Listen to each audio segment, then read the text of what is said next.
저희는 계속해서 예수님의 사역에 대해서 살펴보고 있습니다. 예수님의 메시아 사역은 회복의 사역이었습니다. 아시다시피 그 놀라운 장모, 베드로의 장모도 병을 낫게 해주시고 거기서 그치지 않으셨습니다. 예수님을 떠났던 베드로도 예수님께서 찾아가셔서 다시 회복시키셨습니다. 뿐만 아니라 지난주에 살펴보았던 신의 저주를 받았다라고 하는 나병 환자도 예수님께서 회복시켜 주시며 하나님의 축복을 받은 자로, 하나님의 복을 받은 자로, 은혜를 받은 자로 변화시켜 주셨습니다. 또 죽음 앞에 서 있는 뇌졸중 환자를 고쳐주시며 또 죄를 용서해 주시는, 그래서 그를 회복시켜 주시는 하나님의 은혜를 우리가 또한 살펴보았습니다. 바로 이것이 예수님의 메시아 사역이었습니다. 우리의 믿음이 부족함에도 불구하고, 연약함에도 불구하고 그 연약하고 부족한 믿음을 받아주시며 온전한 것으로 받아주시며 우리를 회복시켜 주시는 분, 그분이 바로 우리가 믿고 의지하는 예수님이신 것입니다.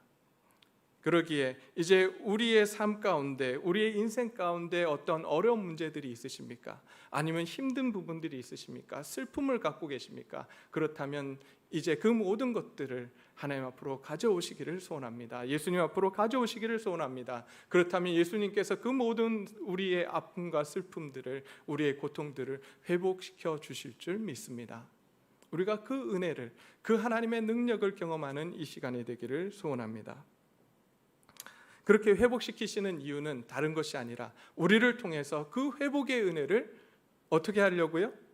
주위 사람들에게 나눠주시기 위해서 우리를 회복시켜 주신다는 사실 잊지 않았으면 좋겠습니다. 그러기 위해서 우리는 회복돼야 합니다. 나눠주기 위해서 회복돼야 합니다. 나눠주기 위해서 우리가 먼저 하나님의 사랑과 하나님의 은혜로 채워져야 합니다. 오늘 이 시간, 이 예배 시간이 그런 시간이 되기를 소원합니다. 하나님의 은혜가 채워지고 하나님의 놀라운 사랑이 채워지는, 그리고 우리가 회복되는 놀라운 시간이 되기를 소원합니다. 네, 아멘을 안 하시는, 다 그런 마음 가지고 계신 줄 믿습니다. 네, 오늘은 예수님께서 세리를 제자로 부르시는 모습을 우리가 살펴보기를 원합니다. 그 모습을 통해서 하나님은 어떤 분이시며 또 하나님께서 이 세리를 어떻게 부르셨는지 오늘 살펴보기를 원합니다. 제가 좋아하는 영화가 한 가지 있습니다. 영화를 제가 좀 좋아하는 편인데요, 그 중에 4번 이상 본 영화가 몇 개 있습니다. 그 중에 한 영화가 국제시장이라는 영화입니다. 아마 다 알고 계시는 영화라고 생각이 듭니다. 그 국제시장의 영화를 보면서 참 많이 울었던 기억이 있습니다. 국제시장은 관객들에게 이렇게 이야기합니다. 어떠한 인생도 판단받아서는 안 된다. 어떠한 인생도 그 인생 안에는 비하인드 스토리가 있고 그 이야기를 듣는다면 서로 이해할 수 있으며 서로 격려해 줄 수 있고 또한 서로 세워줄 수 있다라고 이야기하고 있습니다. 그래서 그 영화를 보게 되면 그 주인공의 이름이 덕수입니다. 기억하실지 모르겠지만 덕수가 이제 어떤 한 행동을 합니다. 현재의 시점에서 어떠한 행동을 하는데 그 행동이 사람들에게 이해가 되지 않아요. 저 사람 왜 저렇게 행동을 할까? 이런 의문을 갖게 합니다. 그러자 바로 과거의 시점으로 돌아가게 됩니다. 과거 시점 속에서 그 사람이 왜 그런 행동을 하게 됐는지를 설명해 주는 그러한 영화로 되어 있습니다. 그래서 보면 그 중에 제 마음속에 와닿았던 그 몇 가지 장면이 있었는데, 주인공 덕수가 이렇게 길을 지나가다가 고등학교 학생들이 그 외국인 노동자, 동남아에서 온 외국인 노동자들 향해서 놀리는 장면이 나옵니다. 그러자 덕수가 버럭 화를 냅니다. 화를 내면서 그 아이들을 막 야단칩니다. 그 아이들이 꼰대라고 놀립니다. 그러자 이제 장면이 바뀌어서 덕수가 어떠한 상황 가운데 있었는지를 설명하고 있습니다. 덕수는 우리나라가 힘들었을 때 독일의 탄광으로 가서 일했던 노동자였습니다. 그러기에 그는 그 외국에서의 삶, 그 외국에서 외로움, 그리고 차별을 너무나도 잘 알았기 때문에 지금 이 땅에 와 있는 외국인 노동자를 놀리는 그 아이들에게 그래서는 안 된다라고 이야기하고 있는 것이었습니다. 뿐만 아니라 다들 나훈아가 최고라고 이야기합니다. 그 영화를 보신 분들은 아시겠지만 나훈아가 다 최고라고 합니다. 그런데 이 덕수만은 남진이 최고라고 이야기합니다. 왜 그랬죠? 남진이 자기를 구해줬기 때문에, 자기의 생명을 구해줬기 때문에. 그 사실을 모르는 사람들은 다 나훈아지 왜 남진이라고 묻습니다. 그러나 그는 그의 인생에 자기의 생명을 빚진 자가 살려준 그 남진이 최고였던 것입니다. 이처럼 국제시장은 사람들의 행동에는 알지 못하는 비하인드 스토리가 있다. 그러니 섣불리 판단하지 말고 그 이야기들을 들어주는 사람들이 되자, 그런 사회가 되자라고 이야기하고 있습니다.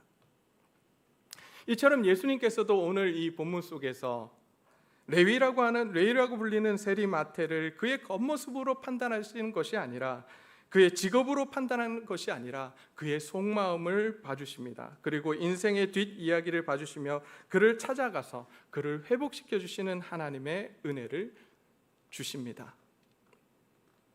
모든 사람들이 그를 부정하다고 이야기합니다. 부정한 사람이라고 하고 그는 죄인이라고 낙인을 찍을 때 예수님께서는 마태를 찾아가셔서 예수님의 제자로 불러주셨습니다. 이제 우리 함께 도대체 이 예수님께서 바라보셨던 이 세리 마태, 레위의 인생의 이야기는 무엇인지 한번 찾아가 보도록 하겠습니다. 오늘 본문을 보게 되면 이렇게 나옵니다. 그 후에 예수께서 나가사 레위라 하는 세리가 세관에 앉아 있는 것을 보시고라고 되어 있습니다. 여기 지금 레위라고 되어 있습니다. 레위의 뜻은 연합된 자라는 뜻을 가지고 있습니다. 제가 주보에 레위와 그리고 세리, 그 다음에 우리 절기에 대해서 설명을 좀 해놨습니다. 참고하시면 좋겠습니다. 그래서 레위라는 뜻은 뭐냐면 연합된 자라는 뜻이고요. 또한 레위의 다른 이름이 있었는데 그 다른 이름이 뭐냐면 마태라는 이름입니다. 자, 당시 사람들은 대부분 서너 개의 이름을 갖고 있었다고 합니다. 왜냐하면 그 당시 유대인들이었기 때문에 유대식 이름을 갖고 있었고 로마 식민지였기 때문에 로마식 이름을 갖고 있었다고 합니다. 또한 어떤 사람은 헬라식의 이름을 또 따로 갖고 있었다고 합니다. 그래서 레위는 유대식의 이름이고요. 또한 마태는 로마식의 이름이라고 합니다. 그래서 레위와 마태는 같은 사람입니다. 이 마태는 알페오의 아들이고요. 그 다음에 가버나움 출신입니다. 그리고 백성들로부터 멸시와 배척을 받았던 세리 출신이었고 상당한 부자였습니다. 이 레위는 오순절의 성령 은혜를 체험하고 그리고 예수님의 제자로서의 삶을 살아갔는데요. 구약 성경에 익숙한 유대인들에게 하나님 나라 복음을 전하기 위해서 복음서를 기록한 사람입니다. 그럼 이 사람이 기록한 복음서의 이름은 무엇일까요? 네, 마태복음입니다.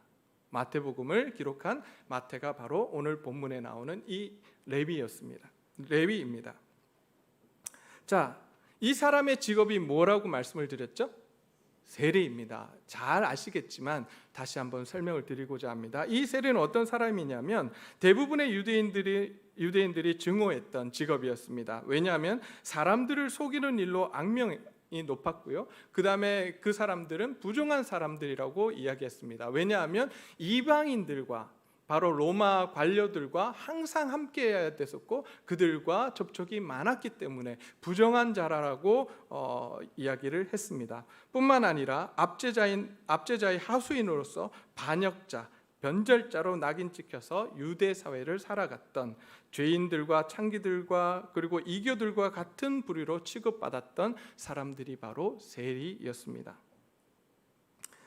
또한 세리가 된 유대인들은 그의 가족들과 함께 친구들과 또한 가족들의 수치였고요. 그리고 그들은 어디서부터 출교를 당했냐면 바로 회당으로부터 출교를 당했습니다. 그러기에 그들의 삶은 참으로 외롭고 힘든 삶이었습니다. 자, 로마 세금을 걷는 이 세리들, 이 세리들 우리가 생각할 때는 그냥 이제 뒷집마다 찾아다니면서 세금을 걷었을 거다 이렇게 생각을 하시잖아요. 그런데 사실은 이 당시의 세리들의 가장 큰 수입이 무엇이었냐면 통행세였습니다.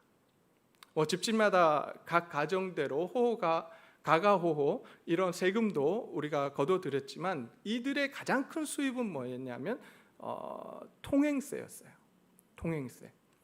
그 사람들이 많이 지나다니는 그 길목에 책상을 놓고 그리고 거기서 통행세를 받았다고 합니다. 이들의 통행세가 얼마나 악랄했느냐. 그 당시에도 마차가 있었습니다. 마차가 있었는데 마차의 바퀴 수에 따라서 세금을 받았다고 합니다. 지금도 그렇지 않습니까? 그 화물 톤수에 따라서 세금이 달라지지 않나요? 그것처럼 그 당시에도 그랬다고 해요. 그것뿐만 아니라 거기까지는 이해가 되는데 그 당시에 어떻게 또 했냐면 바퀴의 굵기에 따라서 혹은 크기에 따라서 세금을 매겼다고 합니다. 그 정도로 악랄하게 세금을 걷었던 사람들이 바로 이 세리들이었습니다. 이 레위는 그 가버나움 지역에서 살고 있었고요. 그들에게 세금을 걷었기 때문에 특별히 통행하고 있는 그 길목에 자리를 잡고 세금을 걷었기 때문에 그 지역 사람들은 모두 마태를 알고 있었을 것입니다. 그러기에 마태에게 통행세를 지불해야 했기에 많은 사람들이 알고 있었던 이 마태는 쉽게 찾을 수 있는 사람이었습니다. 따라서 예수님께서 오늘 마태를 찾아가시고 마태를 부르실 때 우리는 여기서 마태를 처음 봤을 것이라고 생각을 하시겠지만 그렇지 않습니다. 벌써부터 예수님께서는 마태를 알고 계셨습니다. 예수님은 항상 많은 곳을 다니셨던 분이셨기 때문에 이 마태를 항상 봤을 겁니다. 그 레위를 항상 보고 또 그를 긍휼히 여겼을 것입니다. 마태 역시 이전에 예수님을 보았고 또한 무리와 마찬가지로 예수님에 대해 궁금함을 가지고 있었던 그러한 상태였을 것입니다. 그러한 상황에 있던 이 마태, 레위, 이 사람은 외롭고 힘든 삶을 살고 있었습니다.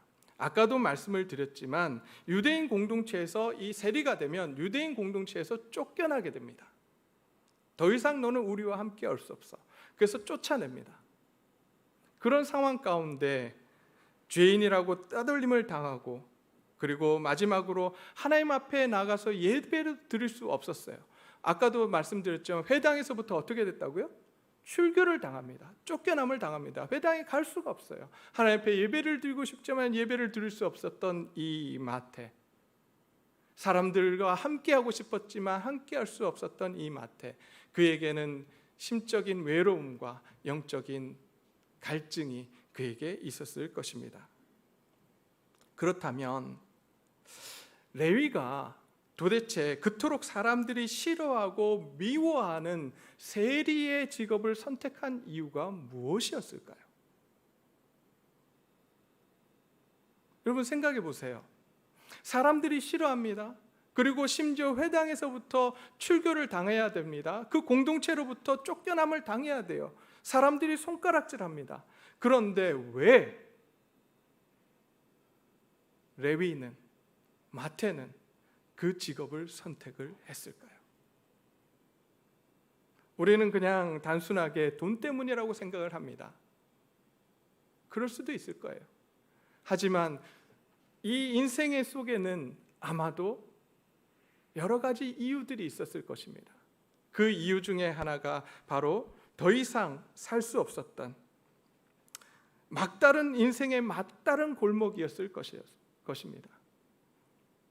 무엇을 해도 되지 않는, 경제적으로도 힘들고 사업적으로도 무엇을 해도 되지 않는, 사방이 꽉 막힌 것 같은 그러한 현실 속에 있었던 바로 마태였을 것입니다.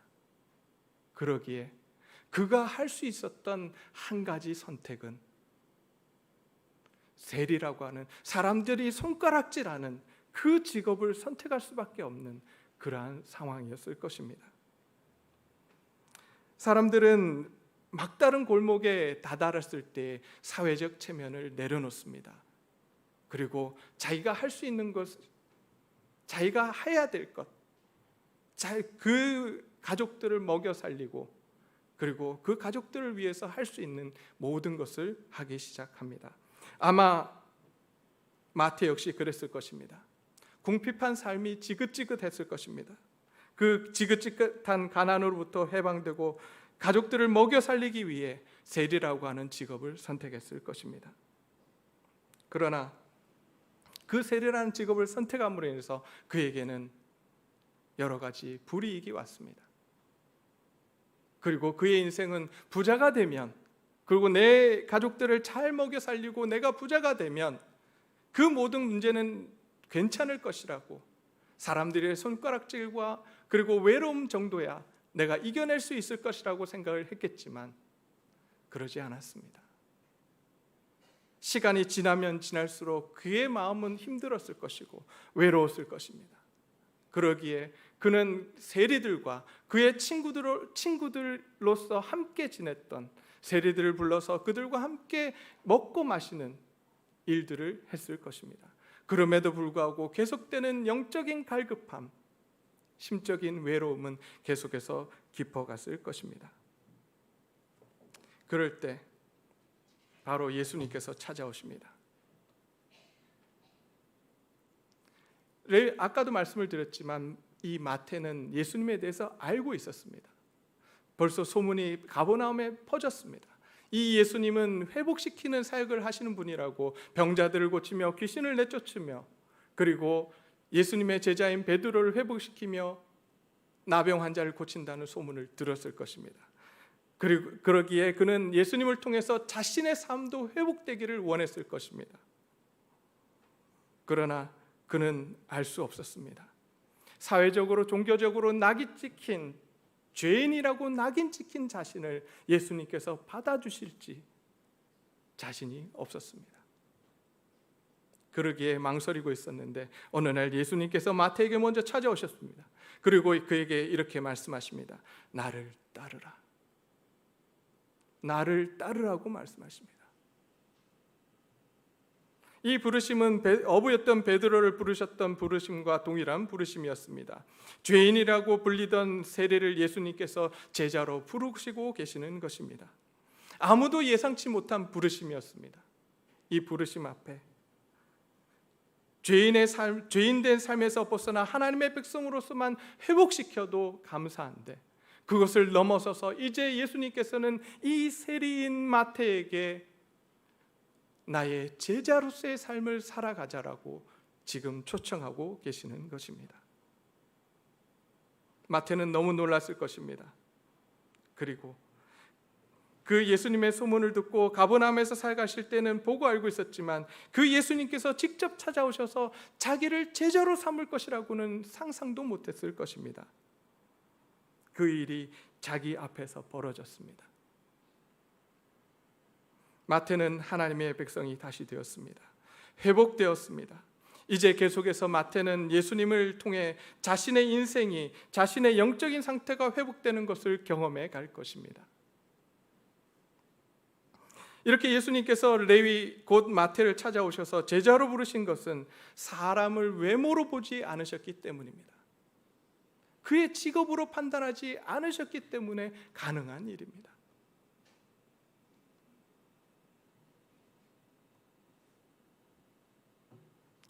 예수님 역시 우리의 인생을 들여다봐 주시는 분이십니다.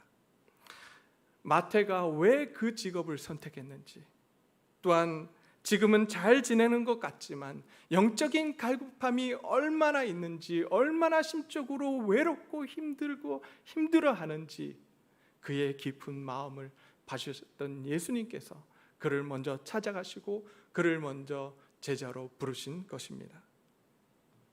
이렇게 예수님께서 우리의 외모나 행동으로 우리를 판단하지 않으십니다. 그리고 우리의 속마음과 우리의 인생의 뒷이야기들을 들어주십니다.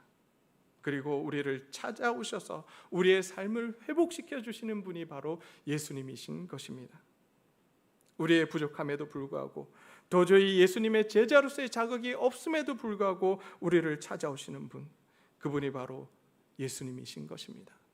그것이 우리가 누리고 있는 예수님의 은혜인 것입니다. 하나님은 이처럼 우리 인생의 겉모습, 특히 사람의 옷으로나 차로나 집 크기로 우리를 판단하지 않으십니다. 그러기에 우리에게 이렇게 말씀하십니다.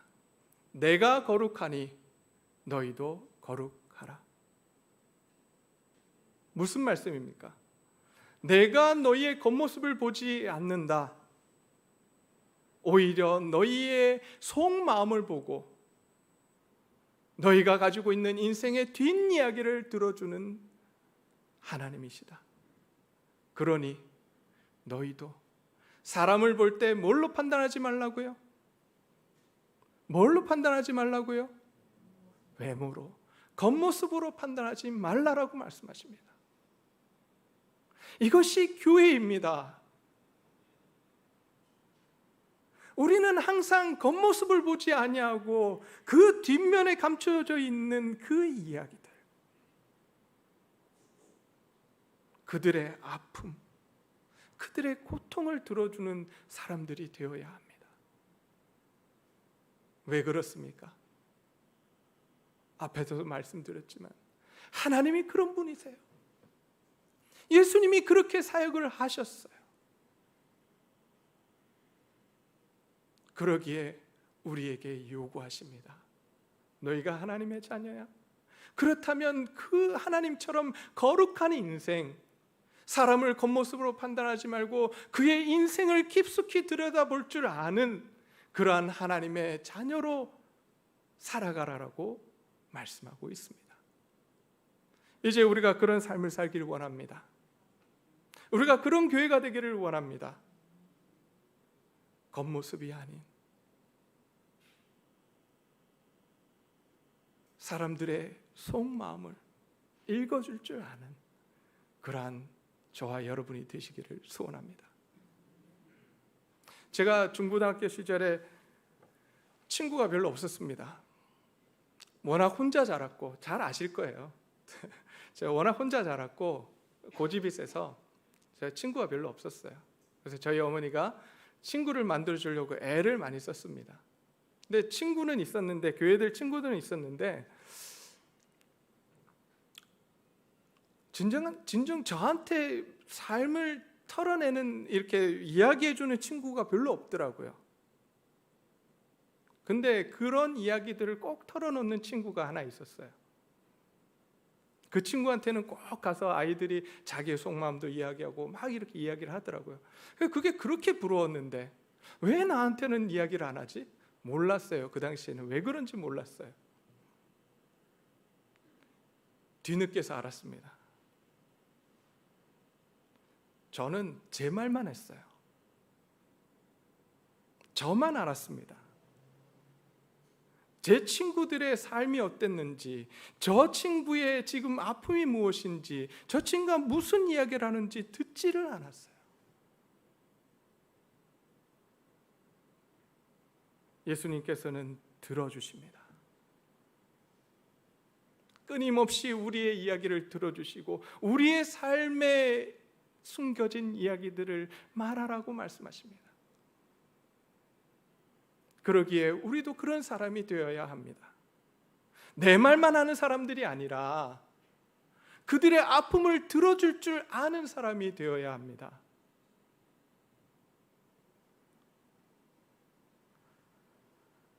이제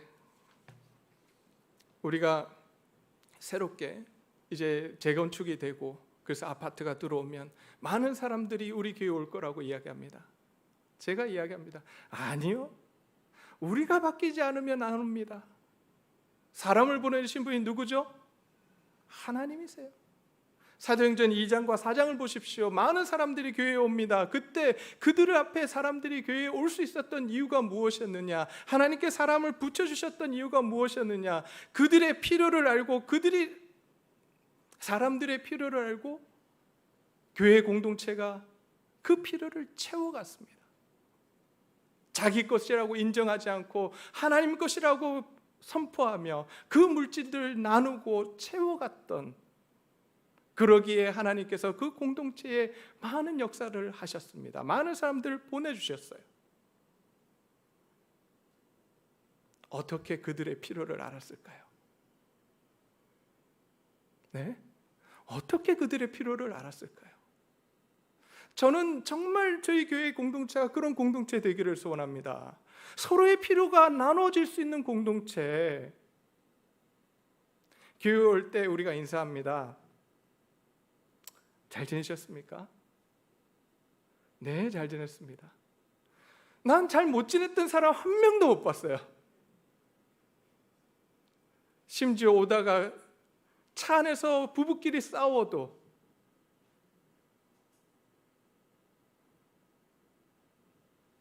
잘 지냈답니다.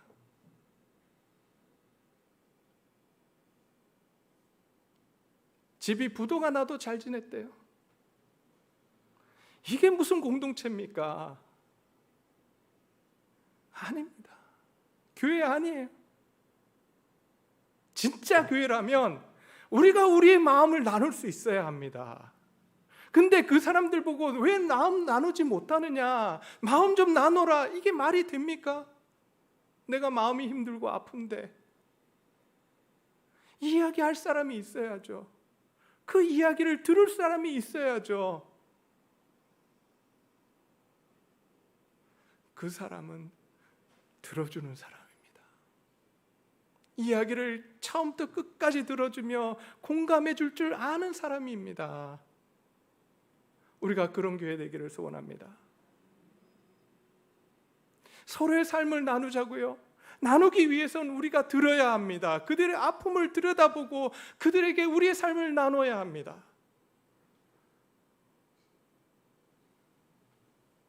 그래서 정말 초대교회처럼 서로가 나누는 놀라운 교회가 되기를 소원합니다. 그때 하나님께서 이 우리 교회에 사람들을 보내주실 것입니다. 우리가 바뀌어야 됩니다. 우리가 변화해야 됩니다. 그러기 위해서 제가 앞으로 관계전도 훈련도 할 거고요, 또 경청 훈련도 하려고 합니다. 사람의 이야기를 잘 듣고 싶은데 어떻게 듣는지 잘 몰라요. 저도 잘 몰랐어요. 저도 훈련 받아서 조금 변했습니다. 그러기에 계속해서 저희 훈련해 가기를 소원합니다. 그래서 남의 이야기를 들어줄 줄 아는, 공감해 줄 줄 아는 그러한 교회가 되기를 소원합니다. 하나님, 예수님께서 이처럼 이 마태에 숨겨진 이야기들을 아시고 그에게 찾아가셔서 그를 위로해 주시고 그를 회복시켜 주시고 거기서 그치지 않고 제자로 부르셨습니다. 이 부르심을 받은 이 마태는 그 자리에서 모든 것을 다 버려두고 이제 예수님을 따릅니다. 그냥 따른 게 아니에요. 예수님께서 그의 아픔을 보시고 그를 위로하셨기 때문에, 그를 회복시키셨기 때문에 가능한 일이었습니다. 이제 우리에게도 예수님께서 우리를 찾아오시고 우리를 부르십니다. 이제 주님 앞에서 우리가 마태처럼 모든 것을 버려두고 나아가기를 소원합니다. 그러기 위해서 우리에게 필요한 것이 무엇이냐? 우리가 먼저 회복돼야 돼요. 우리의 인생의 모든 것을 알고 계시고 우리를 위로하기를 원하시는 그분 앞에 우리의 모든 것을 내려놓고 나아가야 합니다. 오늘 그분께서, 오늘 하나님께서, 예수님께서 찾아오셔서 여러분들을 위로하시고 저를 위로해 주실 것입니다. 우리 가운데 사랑과 은혜를 풍성하게 채워주실 줄 믿습니다. 이제 우리가 그 하나님 앞에 나아가기를 소원합니다. 그리고 이 마태는 거기서 그치지 않았습니다. 모든 것을 버려두고 예수님을 쫓은 것으로 끝나지 않았습니다. 그들은 그 마태는 그 주위에 있는 그 친구들을 기억했습니다. 그리고 오늘 본문 말씀을 보면 이렇게 되어 있습니다. 레위가 예수를 위하여 자기 집에 큰 잔치를 하니 세리와 다른 사람들이 많이 함께 앉아 있는지라. 여러분, 세리들은, 죄인들은 회당에 갈 수 없었습니다. 그러기에 예수님의 말씀을 들을 수 없었어요. 예수님을 만났던 마태는 자기 집을 오픈하고 많은 친구들, 죄인들, 세리들을 불러 모읍니다. 그리고 편안하게 예수님의 말씀을 들을 수 있도록 열어주었습니다. 이것이 은혜 받은 자의 모습입니다.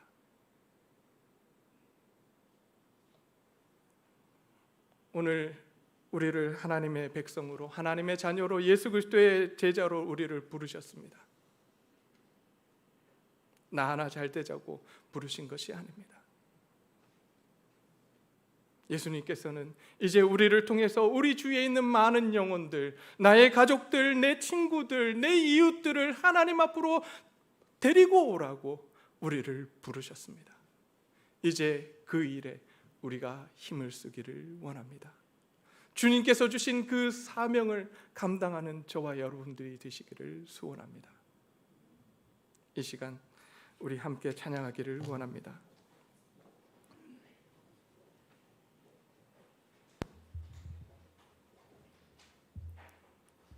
그 주님의 사랑 앞에, 그 주님의 사랑에 매여 내가 살아가겠노라고, 그 주님의 임재에 갇혀 내가 기뻐하며 살아가겠노라고, 그 주님이 주신 그 사명을 온전히 감당하겠노라고 우리 함께 고백하시도록 하겠습니다.